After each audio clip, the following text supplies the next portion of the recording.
तो कैसे हैं आप लोग। उम्मीद करता हूँ सभी लोग स्वस्थ होंगे। चलिए आज के सेशन में हम बात करने वाले हैं क्लास 9, 10 और 11th के स्टूडेंट को केमिस्ट्री कहाँ से शुरू करनी चाहिए। जी हाँ, ऑलमोस्ट ऑफलाइन सेशन में जब मैं बच्चों से बात करता हूँ तो ज्यादा से ज्यादा मुझे आंसर ये मिलते हैं केमिस्ट्री सर समझ में नहीं आती। जी हाँ, इसके पीछे क्या रीजन है मैं आज के सेशन में आपको बताने वाला हूँ। अगर आप भी ऐसे स्टूडेंट हैं तो ये वीडियो पूरा देखिएगा और इस सेशन से के बाद केमिस्ट्री जहां से स्टार्ट करनी वहां से मैं ये सेशन लेकर के चलने वाला हूं।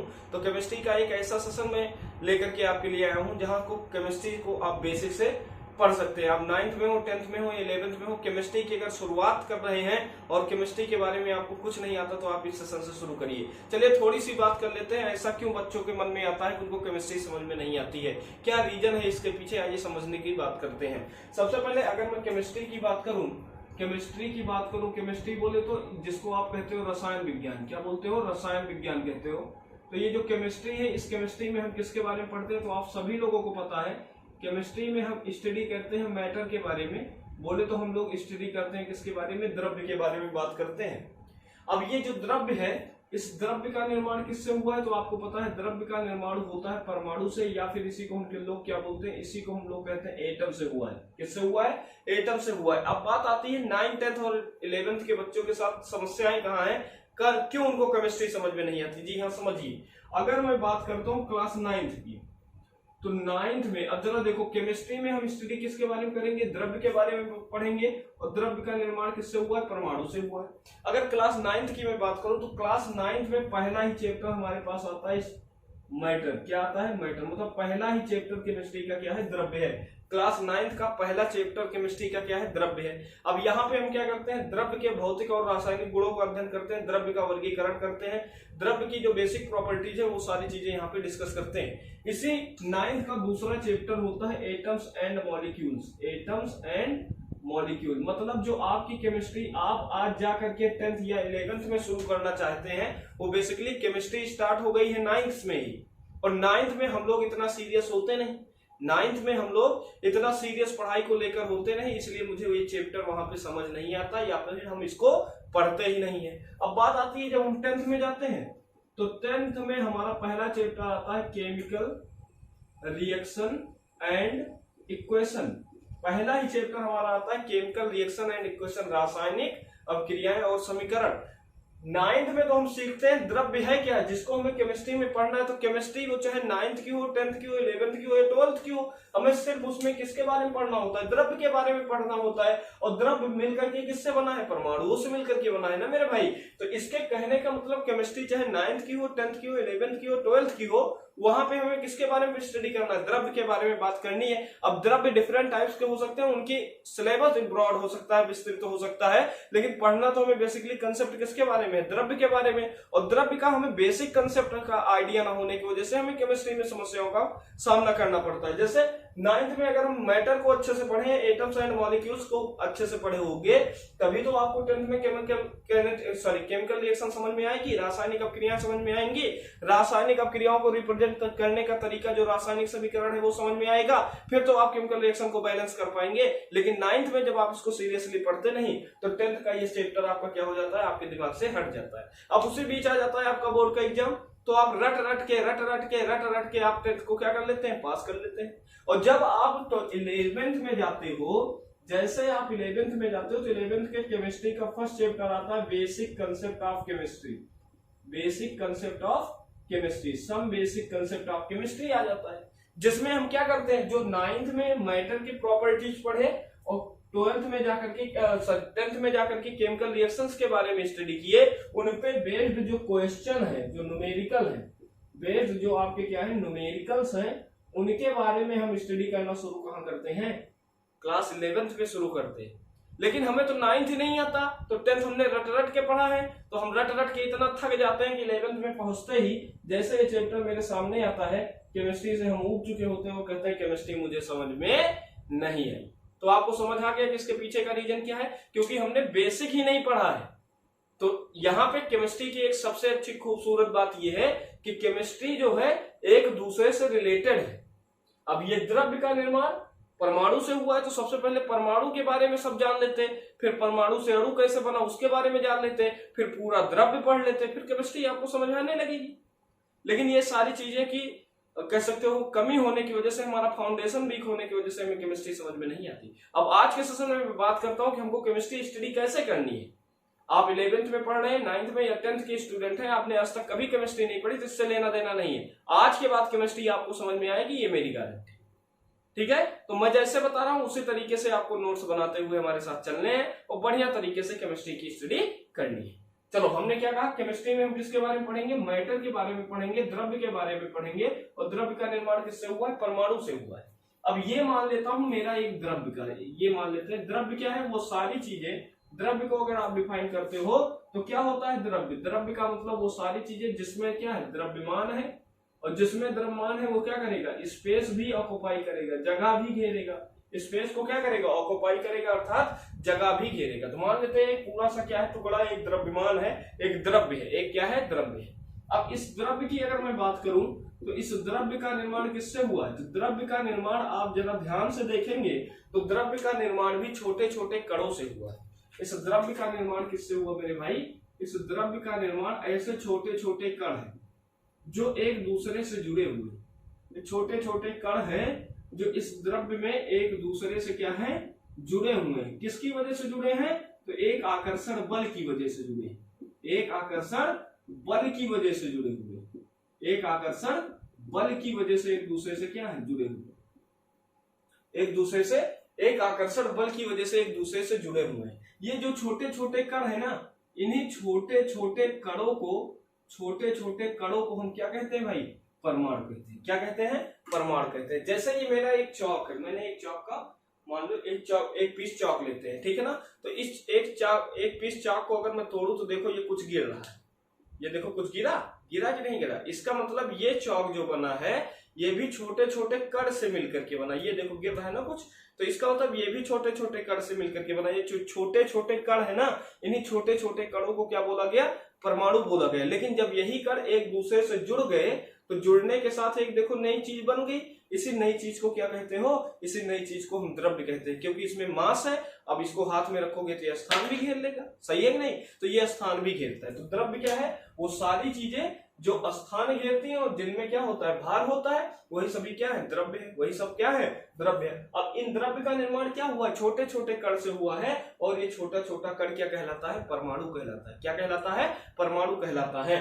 अब इस परमाणु की बात करें तो क्या एक छोटा सा टुकड़ा अगर मैं इस छोटे परमाणु को लेकर के अलग रखूं तो क्या छोटा परमाणु अकेले रहेगा, नहीं। ये देखो अगर मैं चौक के डिब्बे को, चौक को तोड़ करके छोड़ता हूं तो देखो कण ऐसे दूर दूर फैलते हुए चले जाते, एक साथ नहीं रह पाते। अर्थात जो परमाणु है, ये परमाणु द्रव्य का सबसे छोटा भाग है, सबसे छोटा, सबसे सूक्ष्मतम कण है। यार लिखते चलिएगा मेरे पास, मेरे साथ। द्रव्य क्या होता है, द्रव्य क्या है, वो सभी चीजें जिसमें भार है और जो स्थान घेरते हैं, जो स्थान घेरते हैं उनको हम क्या कहते हैं, द्रव्य कहते हैं। दूसरे पॉइंट पे लिखना, द्रव्य का सबसे सूक्ष्मतम कण, सबसे सूक्ष्मतम कण क्या कहलाता है मेरे भाई, सबसे सूक्ष्मतम कण कहलाता है परमाणु, जिसको आप क्या बोलते हो, atom. Smallest particle of matter that is called atom, जिसको हम क्या कहेंगे, परमाणु कहेंगे। क्लियर है। अब ये जो परमाणु है इतना छोटा है, छोटा होने की वजह से ये क्या है, अस्थायी है। परमाणु क्या होता है, अस्थायी होता है, अनस्टेबल होता है, अस्थायी होता है। मतलब ये जो एटम है, ये मेरा एटम अनस्टेबल है। ये मेरा एटम क्या है, अनस्टेबल है। अगर ये मेरा एटम अनस्टेबल है तो ये स्टेबिलिटी को ऑब्टेन करना चाहेगा। परमाणु कैसे होते हैं, अनस्टेबल होते हैं, अस्थायी होते हैं। अर्थात कह सकते हो ये स्वतंत्र अवस्था में, स्वतंत्र अवस्था में नहीं रह सकते। इनको स्वतंत्र अवस्था में नहीं रह सकते। जैसे मैंने ये चौक का छोटा सा टुकड़ा तोड़ा, अब देखो ये जो छोटे छोटे पार्टिकल यहाँ से निकल रहे हैं, ये क्या छोटे छोटे पार्टिकल अस्थायी है, नहीं है। ये उड़ते हुए इधर उधर टहल रहे हैं, कोई मतलब नहीं इनका। तो ये क्या है, अनस्टेबल है। जैसे एक घर हुए, मान लो द्रव्य एक परिवार है और उस परिवार का सबसे छोटा कण क्या कहलाएगा, उस परिवार का सबसे छोटा कण क्या कहलाएगा? परमाणु कहलाएगा। और जो घर में सबसे छोटा होता है वो कभी अस्थायी नहीं होता है। कारण क्या है? सबसे छोटे लोगों पर किसी को भरोसा ही नहीं होता। तो ये सबसे छोटा जो पार्टिकल है ये क्या रहता है? अनस्टेबल रहता है। और अनस्टेबल होने की वजह से कभी भी स्वतंत्र अवस्था में नहीं रह पाएगा। जैसे आप अपने घर में सबसे छोटे होंगे तो मम्मी पापा आपको भी अकेले कभी नहीं छोड़ते, क्योंकि अभी आप क्या है? अनस्टेबल है। लेकिन कल को आपकी क्या हो जाए? शादी हो जाए, मतलब शादी हो जाए, मतलब परमाणु के साथ अकेला नहीं रह सकता, स्वतंत्र अवस्था में नहीं रह सकता। अर्थात कहने का मीन्स यहाँ पे क्या है? परमाणु अकेला नहीं रह सकता। तो परमाणु अब मान लो परमाणु जब परमाणु से मिलेगा तो ये संयुक्त अवस्था में हो जाएगा। परमाणु अकेला नहीं रह सकता, लेकिन परमाणु किस अवस्था में रह सकता है? संयुक्त अवस्था में रह सकता है। अगर मान लो आपके घर में आपके साथ भाई बहन रहते हैं तो किसी को कोई दिक्कत नहीं, आप 2-3 लोग अपने घर में रहो, कोई दिक्कत नहीं, लेकिन कोई घर में आपको अकेला नहीं छोड़ता होता। वही आप परमाणु का, परमाणु बेचारा कभी अकेला नहीं रह सकता। ये हमेशा किस अवस्था में रहेगा? संयुक्त अवस्था में रहेगा। ठीक है ना? संयुक्त अवस्था में रहेगा, अर्थात एक परमाणु दूसरे परमाणु से जुड़ा होगा, ये इसके साथ जुड़ा होगा। और जब दो परमाणु एक दूसरे से जुड़ जाएंगे तो ये क्या बन जाएगी? अब परमाणु नहीं रहेगा, अब ये क्या बन गया मेरे भाई? अब ये बन गया अणु। क्या बन गया मेरे भाई? अब ये अणु बन गया। अब ये जो अणु है ये स्वतंत्र अवस्था में रह सकता है, ये स्वतंत्र अवस्था में रह सकता है। मेरी बात समझ पाए? मैंने क्या कहा? जैसे अगर मैं बात करूं कि हमारे पास हाइड्रोजन का एक परमाणु है, हाइड्रोजन का एक परमाणु, तो हाइड्रोजन का अकेला परमाणु नहीं मिलता, हाइड्रोजन हमको H2 के फॉर्म में मिलता है। अगर हम प्रकृति में देखें तो H नहीं मिलता, हमें H2 मिलता है। इसका कारण क्या है? इसका कारण ये है कि H हमारा परमाणु है और ये स्वतंत्र अवस्था में नहीं रह सकता। तो जब हाइड्रोजन के दो परमाणु एक दूसरे से मिलते हैं तो H2 बनता है। अब बात आती है एक दूसरे से जुड़ते क्यों हैं? तो ये परमाणु एक दूसरे से जुड़ते हैं किसकी वजह से? आकर्षण बल की वजह से। आकर्षण बल की वजह से एक परमाणु दूसरे परमाणु से क्यों जुड़ेंगे? आकर्षण बल की वजह से जुड़ेंगे मेरे भाई। और इस आकर्षण बल को केमिस्ट्री की भाषा में हम बोलते हैं रासायनिक बल। क्या बोलते हैं? रासायनिक बल। रासायनिक बल। जैसे हम हैं, हमारा भाई है, हम दोनों लोग अपने मम्मी पापा के लिए क्या है? अनस्टेबल है। ठीक है? अनस्टेबल है। लेकिन अगर मान लो किसी से के साथ मेरी लड़ाई हो जाए तो मेरा भाई भी हमारे साथ जुड़ करके क्या करेगा? फाइट करेगा कि नहीं? तो हम दोनों में कौन सा बॉन्ड है? आकर्षण बल है। क्या है? आकर्षण बल है, मतलब रासायनिक बंध एग्जिस्ट करता है और जिसकी वजह से हम स्वतंत्र अवस्था में नहीं है, लेकिन हम संयुक्त अवस्था में रह सकते हैं। ठीक है? संयुक्त अवस्था में रह सकते हैं। अर्थात परमाणु मिलकर के जब अणु बनाएगा तो अणु स्वतंत्र अवस्था में रह सकता है, लेकिन परमाणु स्वतंत्र अवस्था में नहीं रह सकता। जैसे एग्जांपल के बेस पे फास्फोरस के 4 परमाणु जब आपस में जुड़ते हैं तो P4 का निर्माण कर देते हैं। किसका निर्माण करेंगे? P4 का निर्माण करेंगे। इसी तरीके से सल्फर के 6 परमाणु जब आपस में जुड़ते हैं, सल्फर के 6 परमाणु तो H6 का निर्माण कर देते हैं। इसी तरीके से जब नाइट्रोजन के 2 परमाणु आपस में जुड़ते हैं, किसकी वजह से जुड़ते हैं? तो रासायनिक बंध की वजह से जुड़ते हैं। तो N2 का क्या कर देंगे मेरे भाई? यहाँ पे N2 का यहाँ पे निर्माण कर देंगे। ठीक है? अगर मैं बात करूं यहाँ पे ऑक्सीजन के जब परमाणु आपस में जुड़ते हैं तो O2 का निर्माण करते हैं। जब यही ऑक्सीजन के 3 परमाणु आपस में जुड़ते हैं तो O3 का निर्माण कर देते हैं। तो ये जो आप देख रहे हो H2S4 N2O2 O3, ये सभी क्या कहलाते हैं? अणु कहलाते हैं। और अणु क्या होता है? अस्थाई होता है। अणु क्या होता है मेरे भाई? अस्थाई होता है। और ये स्वतंत्र अवस्था में अब रह सकता है, ये स्वतंत्र अवस्था में रह सकता है। लेकिन ये परमाणु क्या है? स्वतंत्र अवस्था में नहीं रह सकता। लेकिन अब बात आए अब क्रिया में भाग कौन लेगा? द्रव्य से आपको पता है जब परमाणु से रिएक्ट करेगा तब केमिकल रिएक्शंस होती हैं और केमिकल रिएक्शन से नए प्रोडक्ट का निर्माण होता है। तो रासायनिक अपक्रिया में भाग कौन लेता है? कि याद रखिएगा, रासायनिक अपक्रिया में सदैव, रासायनिक अपक्रिया में सदैव, अपक्रिया में सदैव कौन भाग लेता है? तो सदैव भाग कौन लेता है मेरे भाई? सदैव भाग लेगा परमाणु। परमाणु सदैव किस में भाग लेगा? रासायनिक अपक्रिया में भाग लेगा। ठीक है? तो परमाणु एक ऐसा है जो रासायनिक अपक्रियाओं में भाग लेता है। अर्थात ये भी कह सकते हैं द्रव्य की वह छोटी से छोटी इकाई जो रासायनिक अपक्रियाओं में भाग लेती है उसको हम क्या कहते हैं? परमाणु कहते हैं। यहां तक बातें क्लियर? जी सर, यहां तक बातें क्लियर है, कोई डाउट नहीं, सारी चीजें हमको समझ में आ गई। साथ ही साथ एक पॉइंट मैं और आपको बताता हूं, ये जो परमाणु है ना भाई, ये जो परमाणु है, ये परमाणु क्या है? ये मेरा परमाणु क्या है? विभाज्य है, इसको भी तोड़ा जा सकता है, इसका भी निर्माण किसी न किसी चीज से हुआ है। जैसे मैं बात करूं, ये जो परमाणु है ना, ये परमाणु क्या है, विभाज्य। परमाणु क्या है, विभाज्य है। और ये किससे मिलकर के बना है, तो परमाणु मिलकर के बना है मौलिक कण से। याद रखिएगा, परमाणु का निर्माण किससे हुआ, मौलिक कण से हुआ है। और ये मौलिक कण कितने हैं, तो ये मौलिक कण हमारे पास 3 है, जिनसे मिलकर के हमारे परमाणु का निर्माण होता है। कौन कौन से हैं मौलिक कण, आइए जरा देखते हैं। तो ये मौलिक कण में एक मौलिक कण का नाम है प्रोटॉन। क्या है, प्रोटॉन।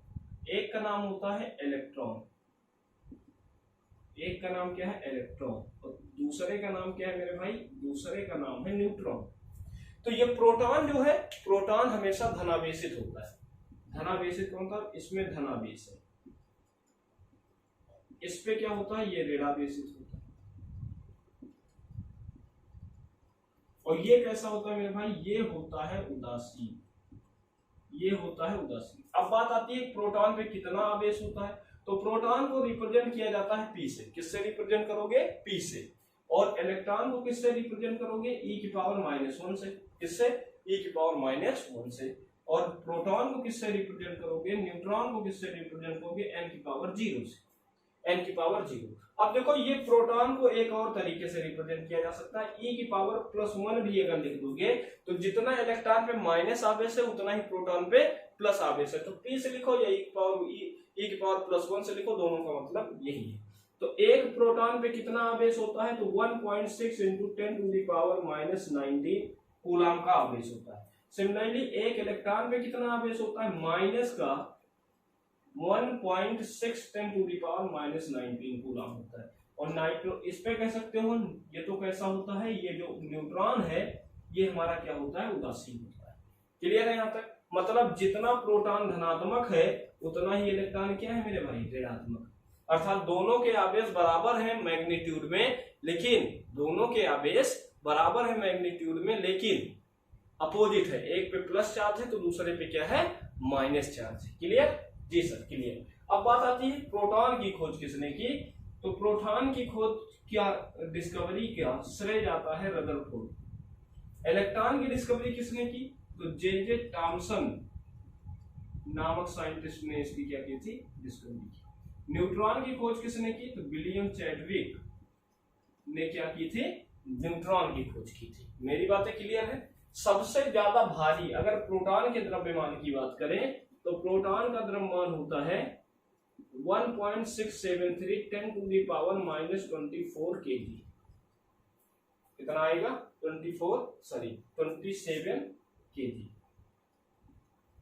27 kg।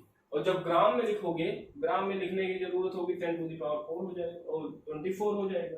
अगर इलेक्ट्रॉन का देखोगे तो 9.1 × 10⁻31 kg। और जब न्यूट्रॉन का मास लिखोगे, मास ऑफ न्यूट्रॉन, तो ये आएगा 1.675 × 10⁻27 kg। अब यहाँ पे अगर मैं प्रोटॉन और न्यूट्रॉन के द्रव्यमान को कंपेयर करूं तो आप देख पा रहे होंगे कि न्यूट्रॉन का द्रव्यमान लगभग बराबर है प्रोटॉन के द्रव्यमान के, लेकिन सबसे कम द्रव्यमान किसका है, तो इलेक्ट्रॉन का द्रव्यमान इन दोनों के द्रव्यमान में सबसे कम है। लेकिन अगर मैं बात करूं सबसे ज्यादा भारी कौन है, तो देखोगे तो न्यूट्रॉन का द्रव्यमान सबसे ज्यादा है, अर्थात न्यूट्रॉन का मास सबसे ज्यादा है, इससे कम मास होगा प्रोटॉन का, और उससे भी कम मास क्या है, इलेक्ट्रॉन का है। अब आपसे कोई पूछे सबसे भारी कण कौन है, तो हम बोलेंगे मौलिक कण में प्रोटॉन है। सबसे भारी कण अगर हमसे कोई पूछे तो सबसे भारी कण हम बताएंगे क्या होता है, न्यूट्रॉन। और सबसे हल्का कण अगर हमसे कोई पूछ ले तो मैं बताऊंगा आंसर में मेरे पास क्या है, इलेक्ट्रॉन है, जो सबसे हल्का है। अब इलेक्ट्रॉन की संरचना कैसी होती है, चतुष्फलकीय। लिख लेना इस पॉइंट को, इलेक्ट्रॉन की संरचना कैसी है, चतुष्फलकीय।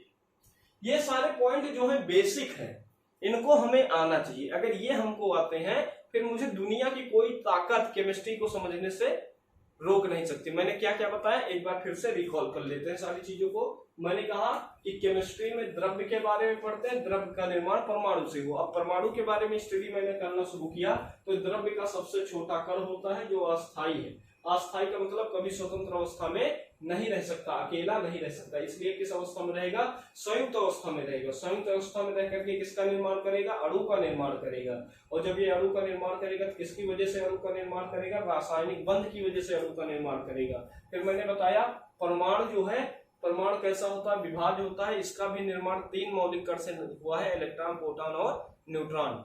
ठीक है ना, प्रोटॉन धनावेशित होता है, इलेक्ट्रॉन उतना ही ऋणावेशित होता है, न्यूट्रॉन हमारा उदासीन होता है। फिर मैंने बताया रासायनिक अपक्रिया की सबसे छोटी इकाई, अगर कोई पूछे अणु और परमाणु में रासायनिक अपक्रिया में भाग कौन लेगा, तो हम डायरेक्टली आंसर बताएंगे कि रासायनिक अपक्रिया में सदैव परमाणु भाग लेगा, अणु कभी भाग नहीं लेगा। मेरी बातें क्लियर है? जी सर, यहाँ तक चीजें समझ आ गई। ठीक है, आगे बढ़ते हैं हम लोग आगे बढ़ जाते हैं। तो यहां तक हमने परमाणु के बारे में सीखा, और कुछ इंटरेस्टिंग पॉइंट आपको परमाणु से रिलेटेड बताता हूं। अब अगर मैं बात करूं परमाणु के आकार की, परमाणु का आकार कैसा है, परमाणु का आकार होता है, एटम का जो शेप है, एटम का शेप होता है स्फेरिकल। कैसा शेप है, एटम का जो शेप है वो शेप हमारा स्फेरिकल है, बोले तो गोलाकार है। परमाणु कैसा दिखता है, तो परमाणु गोलाकार दिखता है। परमाणु कैसा दिखता है, तो परमाणु गोलाकार दिखेगा। इट मीन्स जो हमारे पास एटम है या फिर हमारा पास जो परमाणु है, इसका आकार जब आपसे पूछा जाए, इट मीन्स इसका शेप कैसा है, तो आप आंसर दोगे इसका शेप कैसा है मेरे भाई, इसका शेप गोलाकार है। अगर इसका शेप गोलाकार है तो गोले में क्या होगा, केंद्र होगा, और वृत्ताकार क्या होंगे मेरे भाई, पथ होंगे। वृत्ताकार क्या होंगे, पथ होंगे। दोनों पॉइंट को समझते हैं। ये हमारा क्या है, गोला है, ये परमाणु हो गए, और इस परमाणु का कोई ना कोई क्या होगा, सेंटर होगा, केंद्र होगा। इस केंद्र को हम लोग परमाणु के लिए बोलेंगे नाभिक। ये परमाणु का क्या कहलाएगा, नाभिक कहलाएगा। इसके चारों तरफ ये जो वृत्ताकार पथ है ना, इस वृत्ताकार पथ को हम केमिस्ट्री की भाषा में बोलेंगे कोश। क्या बोलेंगे, कोश बोलेंगे, या फिर इसको ऊर्जा स्तर बोलेंगे। क्या बोलेंगे, कोश बोलेंगे या फिर ऊर्जा स्तर बोलेंगे। केंद्र बोले तो इसको हम बोलते हैं न्यूक्लियस। क्या बोलेंगे, न्यूक्लियस। और इसको बोलेंगे सेल, या फिर बोलेंगे एनर्जी लेवल। क्या बोल देंगे, एनर्जी लेवल। ये हो गई मेरी बात। तो कहने का मतलब जो परमाणु है उसके दो भाग है, एक तो है केंद्र, केंद्र को क्या बोलते हो, नाभिक, और वृत्ताकार पथ को क्या बोलते हैं भैया, कोश। वृत्ताकार पथ को क्या बोलोगे, कोश। नाभिक की अगर बात करें तो नाभिक हमारा धनावेशित होता है। नाभिक हमारा धनावेशित है क्योंकि ये परमाणु 3 लोगों से मिलकर के बना है, इलेक्ट्रॉन, प्रोटॉन और न्यूट्रॉन। तो नाभिक में क्या होता है, नाभिक में 2 लोग होते हैं, एक तो होता है इसमें प्रोटॉन, एक इसमें क्या होता है, न्यूट्रॉन। प्रोटॉन होता है और क्या होता है मेरे पास, न्यूट्रॉन होता है। नाभिक में क्या है, प्रोटॉन है और न्यूट्रॉन है। अब प्रोटॉन कैसा है, तो प्रोटॉन हमारा होता है धनावेशित। प्रोटॉन कैसा है, प्रोटॉन मेरा है धनावेशित, और जो हमारा न्यूट्रॉन है ये कैसा है, उदासीन। तो इसका मतलब जो धनावेशित है, उदासीन है, इस कारण से नाभिक भी हमारा कैसा है, धनावेशित है, बोले तो धनात्मक। ये कैसा होगा, पॉजिटिवली चार्ज होगा। इसमें कौन सा चार्ज होगा, पॉजिटिव चार्ज होगा। इसका मतलब ये जो नाभिक मैं देख रहा हूं, ये नाभिक वास्तव में कैसा है, धनात्मक।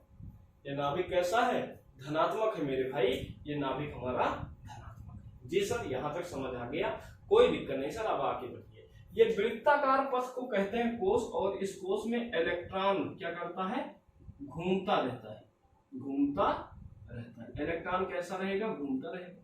अब इलेक्ट्रॉन पे ऋणावेश होता है, तो ये कैसा हो जाएगा मेरे भाई, ये ऋणावेशित होगा।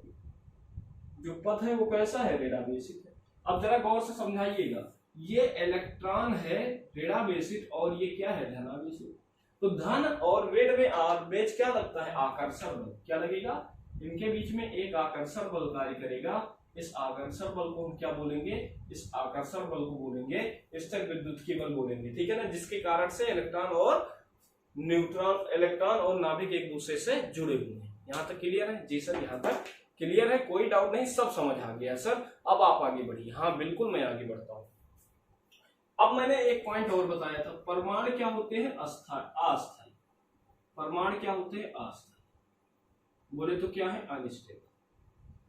अब मान लो हम परिवार के सबसे छोटे बच्चे हैं अपने, तो हम छोटे थे तो अनस्टेबल थे, लेकिन बड़े हुए तो हम अपनी स्टेबिलिटी को ऑब्टेन करना चाहेंगे ना। कहने मतलब छोटे थे तो सब लोग डांट देते थे, मम्मी पापा भाई बहन सब डांट देते थे, लेकिन धीरे धीरे हम बड़े हो गए। तो अब हमारे मन में जिज्ञासा हुई कि हम खुद स्टेबल हो जाए, हम किसी की बातों को ना सुने। तो परमाणु भी बेचारा क्या है? अस्थायी। कैसा है? अस्थायी है। लेकिन ये भी क्या चाहेगा? स्टेबिलिटी को गेन करना चाहेगा, सोचेगा कोई हमको डांटे वाटे ना, मैं अकेला रहना चाहता हूं। तो अस्थायी से स्टेबिलिटी को प्राप्त करने के लिए, अस्थायी होने के लिए ये क्या करेगा? मतलब ये स्टेबिलिटी को गेन करना चाहेगा। ये स्टेबिलिटी को क्या करना चाहेगा? गेन करना चाहेगा। टू गेट स्टेबिलिटी, गेन कर, अस्थायी से स्थायी बनने के लिए ये क्या करेगा? अब ये उत्तेजित होगा। क्या होगा? उत्तेजित होगा। मतलब ये एक्साइटेड हो जाएगा। ये क्या हो जाएगा? एक्साइटेड हो जाएगा कि अब हमें तुम्हारी बात नहीं सुननी है, हम अपने मन का सब करेंगे। सही है। अब ये क्या कहेगा? गुस्से में आ गया और ये कह रहा है कि अब हमें किसी के मन की बात नहीं सुननी है, हमें अपने मन से काम करना है, डिस्टर्ब मुझे मत करो। अब ये इलेक्ट्रॉन एक्साइटेड, ये आपका एटम क्या हो गया? एक्साइटेड हो गया। अब जब एटम एक्साइटेड हो जाएगा तो एक्साइटेड होकर के सबसे हल्का कौन है? इलेक्ट्रॉन। तो जब कोई एक्साइटेड होता है सबसे पहले कौन सी चीज बाहर फेंकता है? तो एक्साइटेड करके सबसे हल्की वाली चीज को बाहर फेंकता है, और या तो फिर हल्की वाली चीज को एक्सेप्ट करता है। जब ये एक्साइटेड होगा तो केमिस्ट्री में लेना देना इलेक्ट्रॉन का होगा। किसका होगा? लेना देना इलेक्ट्रॉन का होगा। अर्थात हमने क्या कहा? एटम हमारा अनस्टेबल है और स्टेबल होना चाहता है। तो ये अनस्टेबल से स्टेबल होने के लिए क्या होगा? एक्साइटेड होगा। और जब एक्साइटेड होगा तो या तो ये इलेक्ट्रॉन का त्याग करेगा, इलेक्ट्रॉन का क्या कर देगा?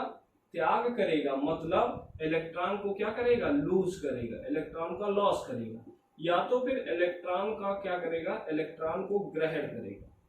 इलेक्ट्रॉन को ग्रहण करेगा मतलब इलेक्ट्रॉन को या तो फिर क्या करना शुरू कर देगा? एक्सेप्ट करना शुरू। इलेक्ट्रॉन को क्या करना शुरू कर देगा? एक्सेप्ट करना शुरू कर देगा। मतलब हो सकता है किसने इलेक्ट्रॉन का त्याग किया हो सकता है इलेक्ट्रॉन को ग्रहण किया हो। अब कंडीशन, ये पॉइंट को मेरे ध्यान से समझिएगा। परमाणु के अंदर, नोट करके लिखिएगा, परमाणु के अंदर, ठीक है ना, इलेक्ट्रॉन और प्रोटॉन, इलेक्ट्रॉन एवं प्रोटॉन समान मात्रा में होते हैं, समान संख्या में होते हैं। इलेक्ट्रॉन और प्रोटॉन समान संख्या में होते हैं।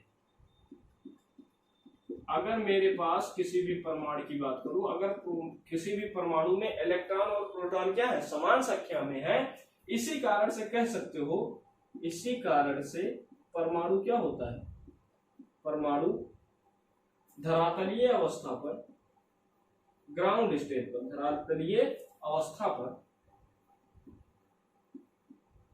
धरातलीय अवस्था पे क्या है? उदासीन। धरातलीय अवस्था में कैसा होता है? उदासीन होता है।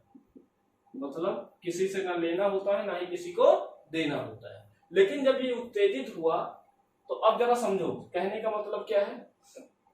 कहने का मतलब ये है परमाणु के अंदर इलेक्ट्रॉन और प्रोटॉन, इलेक्ट्रॉन एंड प्रोटॉन सदैव क्या होते हैं? समान मात्रा में होते हैं। मतलब जितना धन है उतना ही ऋण है।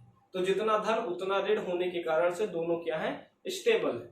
मतलब सॉरी, इक्वल मात्रा में होने की वजह से जो परमाणु बना वो कैसा है? उदासीन, ना तो धनावेशित ना ही ऋणावेशित है। लेकिन जब ये इलेक्ट्रॉन को क्या करना शुरू करेगा? इलेक्ट्रॉन का या तो त्याग कर दे या तो इलेक्ट्रॉन को ग्रहण कर ले। किसकी वजह से? अपनी की स्टेबिलिटी को गेन करने के लिए। जब इलेक्ट्रॉन को त्याग करता है या इलेक्ट्रॉन को ग्रहण करता है, ठीक है, इलेक्ट्रॉन का त्याग करता है या तो फिर इलेक्ट्रॉन का ग्रहण करता है, तब ये क्या कहलाता है? ये परमाणु परमाणु न होकर के अब ये बदल जाता है आयन में।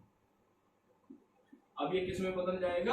आयन में बदल जाएगा। इस किस में बदल जाएगा? आयन में बदल जाएगा। मतलब इसी को हम लोग क्या बोलते हैं? आयन्स बोलना शुरू। मेरी बातें समझे? क्या बोलेंगे? आयन बोलेंगे। मतलब जब हमारा परमाणु स्टेबिलिटी को गेन करने के लिए इलेक्ट्रॉन को लूज करता है, इलेक्ट्रॉन को गेन करता है, तो इलेक्ट्रॉन को लूज या गेन करने की कंडीशन में जो नई स्पीशीज बनती है, ठीक है, उसको हम क्या बोलते हैं? जो नई केमिकल स्पीशीज बनी, नई केमिकल स्पीशीज बनी, उसको क्या बोलोगे? आयन बोलोगे। सही है। अब इलेक्ट्रॉन को लूज करेगा, गेन करेगा, इसकी सामान्यता परिभाषा को हम समझते हैं। हमने क्या कहा, परमाणु के अंदर इलेक्ट्रॉन यून प्रोटॉन समान मात्रा में है तो परमाणु हमारा क्या है, उदासीन है। आइए इस पॉइंट को पहले समझते हैं, फिर आयन पे आते हैं। हमने क्या कहा, हमारे कहने की बातों को गौर से समझिएगा। अगर मैं किसी भी परमाणु का निरूपण करूं, मान लो मैं एक परमाणु का क्या करता हूं, निरूपण कर रहा हूं। आओ जरा देखते हैं परमाणु का रिप्रेजेंटेशन, परमाणु का निरूपण, परमाणु को रिप्रेजेंट कैसे करते हैं, जरा इसको देखते हैं। रिप्रेजेंटेशन ऑफ एन एटम, किसी भी एटम का रिप्रेजेंटेशन कैसे किया जाए। तो रिप्रेजेंटेशन करने का जो जनरल मेथड है वो क्या है, मान लो हमारे पास कोई परमाणु X है, इसके नीचे लिखा जाता है Z और इसके ऊपर लिखा जाता है E। ये जनरल रिप्रेजेंटेशन होता है किसी भी परमाणु का। अब 1 बाय 1 करके इनके सारी चीजों के बारे में समझ लेते हैं। ये X क्या है, परमाणु है। X क्या है, कोई भी एटम है, परमाणु है, और उस परमाणु का क्या लिखा है, प्रतीक, जिसके द्वारा इसका नाम आप पहचान पाओगे। ठीक है। Z क्या है, तो Z इस परमाणु का परमाणु क्रमांक, परमाणु का परमाणु क्रमांक, परमाणु का क्या है, परमाणु क्रमांक, मतलब एटॉमिक नंबर। ये क्या है, एटॉमिक नंबर। अब बात आती है A क्या है मेरा, ये मेरा A क्या है मेरे भाई। अब जब A की बात आती है तो A हमारा कहलाता है परमाणु भार। क्या कहलाता है, परमाणु भार कहलाता है। A हमारा क्या कहलाता है, ये हमारा कहलाता है परमाणु भार। यहां तक क्लियर सभी को? जी सर। अब सर ये परमाणु क्रमांक, परमाणु भार आपने बता दिया, ये परमाणु भार, परमाणु क्रमांक होता क्या है, व्हाट इज द, ठीक है ना, ये परमाणु भार और परमाणु क्रमांक होता क्या है, इसको जरा सर बता दीजिए। हाँ चलो और समझाते हैं। हमने क्या कहा, मैं मिटा रहा हूं 1 मिनट के लिए, मैं ये सारी चीजें मिटा दूं, एक बार स्क्रीनशॉट ले लो, फिर मैं मिटाता हूँ। हाँ सर मिटा दीजिए, कोई दिक्कत नहीं, मिटा दीजिए, मिटा दे रहा हूँ उसको। मैं फिर से एक बार अभी पूरा एक्सप्लेन कर दूंगा।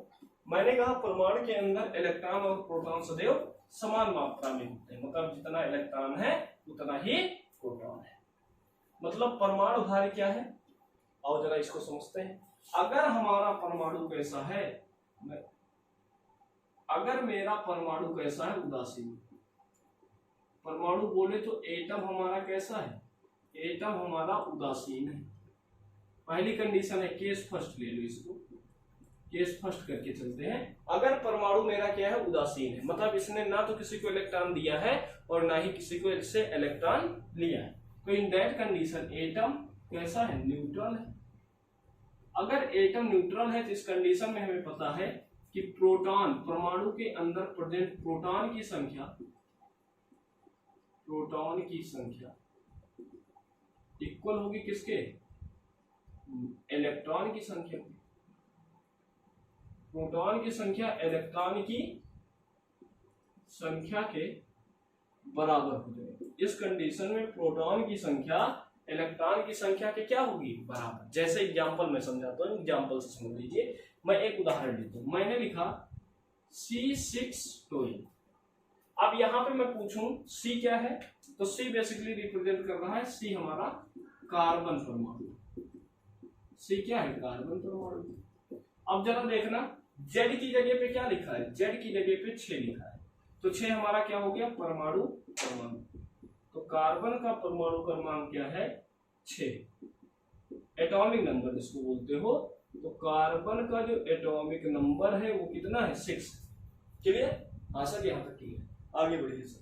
हाँ सर आगे बढ़ते हैं। अब बताओ A क्या है, तो A की वैल्यू सर यहाँ 12 दी गई, अर्थात यहाँ पे कार्बन का जो परमाणु भार है, एटॉमिक वेट है, जो कार्बन का एटॉमिक वेट है, ये एटॉमिक वेट कितना है, ये एटॉमिक वेट मेरा 12।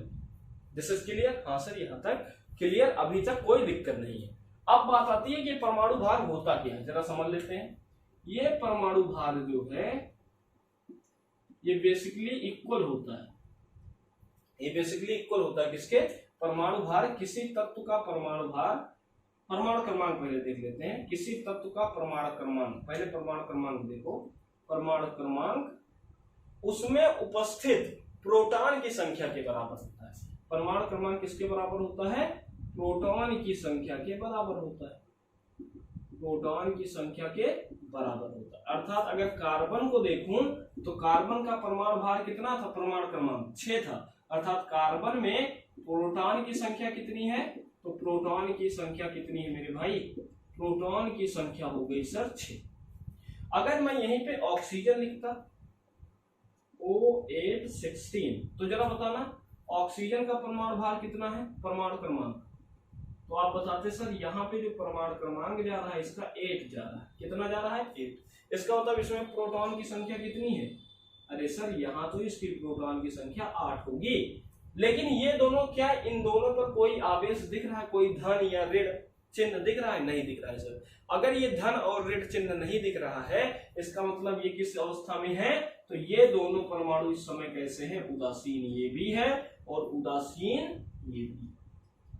तो अगर मान लो मेरे पास परमाणु उदासीन है तो परमाणु क्रमांक को मैंने क्या कहा था, परमाणु क्रमांक सदैव बराबर होता है प्रोटॉन की संख्या में, लेकिन उदासीन कंडीशन में क्या होती है, प्रोटॉन की संख्या हमेशा इलेक्ट्रॉन की संख्या के क्या आती है, बराबर आती है। इसका मतलब ये कह सकता हूं कि जो परमाणु क्रमांक है, केस पहला है, केस कौन सा है, पहला, पहले केस में जब परमाणु हमारा उदासीन है तो परमाणु क्रमांक जो होगा वो प्रोटॉन की संख्या बराबर प्रोटॉन की संख्या और बराबर में क्या हो जाएगी, इलेक्ट्रॉन की संख्या। मतलब अगर मैं पूछूं कि कार्बन C612 में प्रोटॉन कितना है तो आप बताओगे सर इसका परमाणु क्रमांक 6 होने की वजह से प्रोटॉन भी 6 है और 6 इस उदासीन होने की वजह से 6 ही इसमें क्या है, इलेक्ट्रॉन, 6 ही इसमें क्या है, इलेक्ट्रॉन। उसी तरीके से मैं पूछूं कि भैया ऑक्सीजन में प्रोटॉन कितने हैं तो आप 8 बताओगे, लेकिन उदासीन होने के साथ साथ इलेक्ट्रॉन भी कितने हैं, इलेक्ट्रॉन भी मेरे पास भैया 8 ही, क्या है, 8 ही है। अब हमसे कोई पूछ ले कि बताओ इस परमाणु में तो इलेक्ट्रॉन है, प्रोटॉन है और न्यूट्रॉन है, इलेक्ट्रॉन है, प्रोटॉन है और क्या है, न्यूट्रॉन है। तो इलेक्ट्रॉन प्रोटॉन तो आपने सर बता दिया, इस कंडीशन में हम न्यूट्रॉन कैसे निकालें, तो न्यूट्रॉन को भी देख लेते हैं पहले, न्यूट्रॉन कैसे कैलकुलेट करते हैं। तो न्यूट्रॉन को कैलकुलेट कैसे किया जाए, तो लिखिएगा, हेडिंग डालिएगा परमाणु भार को आप समझेंगे। न्यूट्रॉन के लिए हम समझेंगे परमाणु भार, जिसको आप क्या बोलते हैं, एटॉमिक वेट या फिर इसी को एटॉमिक मास भी बोला जाता है। अब ये परमाणु भार क्या होता है, परमाणु में उपस्थित, देखो है क्या, प्रोटॉन का द्रव्यमान, न्यूट्रॉन का द्रव्यमान, ये दोनों तो भारी कण होते हैं, इनके सापेक्ष जो इलेक्ट्रॉन होता है बहुत हल्का होता है। अब जो चीज बहुत हल्की है उसके मास को गिनने की कोई जरूरत नहीं है। तो ये जो परमाणु भार होता है ना, वो प्रोटॉन की संख्या, ये प्रोटॉन की संख्या प्लस न्यूट्रॉन की संख्या के क्या होती है, बराबर, न्यूट्रॉन की संख्या के बराबर। मतलब किसी भी परमाणु का परमाणु भार उसमें उपस्थित प्रोटॉन की संख्या प्लस न्यूट्रॉन की संख्या के बराबर है। अर्थात यहाँ पे मैंने परमाणु भार को A से लिखा है तो A इक्वल टू क्या लिख सकते हो, P प्लस N। P मतलब प्रोटॉन, M मतलब न्यूट्रॉन। आप बताओ आपको परमाणु भार से क्या मिल गया, परमाणु भार से प्रोटॉन की संख्या मिल गई, तो न्यूट्रॉन की संख्या कैसे निकालोगे, अगर मुझे न्यूट्रॉन की संख्या कोई कह दे यहां से निकालो तो N इक्वल टू लिखेंगे N A माइनस P। अब A क्या है, परमाणु भार माइनस P क्या है, प्रोटॉन की संख्या। और इसी P को आप क्या बोलते हो भाई, Z भी तो बोलते हो। प्रोटॉन की संख्या किसके बराबर होती है, ये परमाणु भार के परमाणु क्रमांक के बराबर होती है। सामान्यतः ये कह सकते हैं कि जो न्यूट्रॉन है इस प्रोटॉन की जगह परमाणु क्रमांक लिख सकते हो, हमने बताया इक्वल होगा तो परमाणु भार माइनस परमाणु क्रमांक। बोलो सही, हाँ सर सही। इसका मतलब A माइनस में क्या कर दोगे, ये क्या मिल जाएगा, न्यूट्रॉन की संख्या। ये क्या मिल जाएगा, न्यूट्रॉन की संख्या। कहने का मतलब समझ आया, जी सर यहाँ तक तो 100% समझ आ गया सर, मजेदार समझ आ गया। हाँ तो एकदम और भी चीजें समझ में आएंगी, थोड़ी सी चर्चाओं को आगे लेकर के हम चलते हैं। आओ एक पॉइंट और समझाता हूँ। अब इसमें कोई कहे आप न्यूट्रॉन की संख्या बताओ, तो क्या करना है, न्यूट्रॉन की संख्या निकालने के लिए परमाणु भार से परमाणु क्रमांक को माइनस करो, तो 12 माइनस 6, तो इसमें कितने न्यूट्रॉन, 6 न्यूट्रॉन। अगर कोई इसमें पूछे तो न्यूट्रॉन की संख्या कितनी 8, क्योंकि 16 माइनस 8 करोगे 8 आ जाएगा। क्लियर हुआ यहाँ तक? जी सर क्लियर होगा। एक बार नोट कर लो मेरे भाई, मैं जहां से पढ़ा रहा हूं केमिस्ट्री वहीं से पढ़ो, 100% चीजें समझ में आएंगी, ये मेरी गारंटी। रट्टाफिकेशन पढ़ने से केमिस्ट्री ना कभी आई है ना आएगी। रट करके तुम 33 नंबर पा करके पास हो जाओ वो अलग की बात। सब्जेक्ट में इंटरेस्ट बनाना है तो उसके बेसिक को समझना पड़ेगा। और मैं कह रहा हूं तुम 11th हो 9th हो 10th हो कोई मैटर नहीं करता, आप यहां से पढ़ना शुरू करोगे सारा सिलेबस समझ में आएगा। बस केवल 3 लेक्चर मेरे पढ़ लो, बस एक जा रहा है, एक इसके बाद और आएगा 2 लेक्चर, उसको पढ़ लेना, खत्म।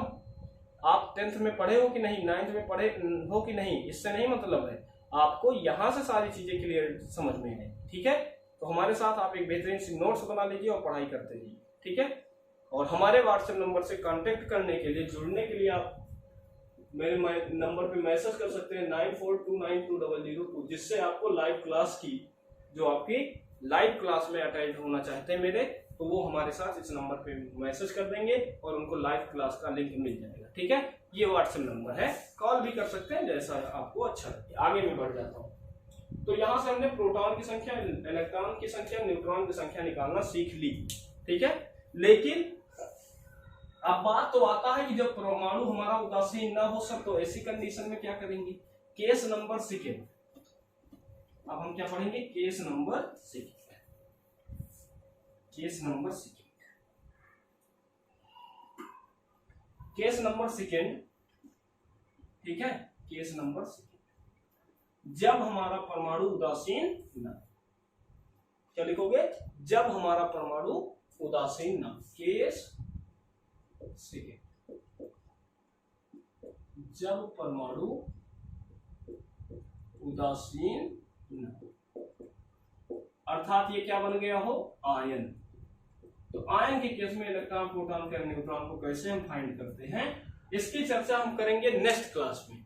कल के वीडियो में आप लोग इसी टाइम पे मुलाकात होगी हमारी, एक वीडियो आपको जाएगी, आप उसमें ये देख लीजिएगा आयन में इलेक्ट्रॉन प्रोटॉन कैसे न्यूट्रॉन कैलकुलेट करते हैं। केवल 3 लेक्चर आप मेरा बेसिक देख लीजिए, आपकी केमिस्ट्री के सारे डाउट क्लियर हो जाएंगे। आप फिर 11th में पढ़िए, 9th में पढ़िए, 10th में पढ़िए, जहां मर्जी वहां पढ़िए, 100% चीजें समझ में आ जाएंगी। ठीक है, चलिए आज के सेशन को यहीं पे समाप्त करेंगे, अगली चर्चा नेक्स्ट क्लास में। बहुत बहुत धन्यवाद।